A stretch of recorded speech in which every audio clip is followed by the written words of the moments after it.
صحت کارڈ پر اسپتال میں سہولیات کی معطلی کا معاملہ ہے۔ انشورنس کمپنی نے بقایا جات کے پیش نظر اجرت میں صحت کارڈ سہولیات کی بندش کا اعلامیہ جاری کیا۔ صوبائی وزیر صحت کی یقین دہانی کے بعد سہولیات کی بندش کا فیصلہ واپس لے لیا گیا ہے۔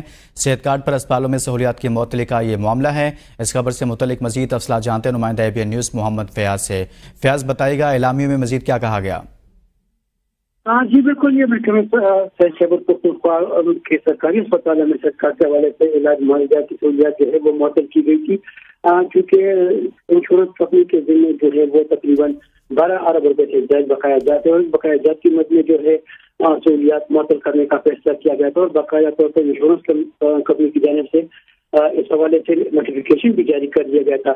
تاہم معاملہ جب وزیر صحت کی علم میں آیا تو اس پہ جو ہے وہ انشورنس کمپنی کو کافی اہمیت کا سامنا کرنا پڑا، اور یہ فیصلہ جو ہے فوری طور پر واپس لینا پڑا۔ اس سلسلے میں کہا جا رہا ہے کہ انشورنس کمپنی جو ہے انہوں نے جو ہے وہ فوری طور پر یہ فیصلہ واپس لیتے ہوئے جو نوٹیفیکیشن جاری کیا تھا وہ واپس کر دیا ہے، اور حکومت کی جانب سے جو ہے یہ یقین دہانی کرائی گئی ہے کہ آئندہ چند روز میں بقایا طور پر بقایا جات کی ادائیگی شروع کر دی جائے گی، اور جو بقایا جات ہے وہ ادا کر دیے جائیں گے۔ اس سلسلے میں ہسپتالوں کے ذمہ جو بقایا جات ہے وہ بھی ادا کر دیے جائیں گے۔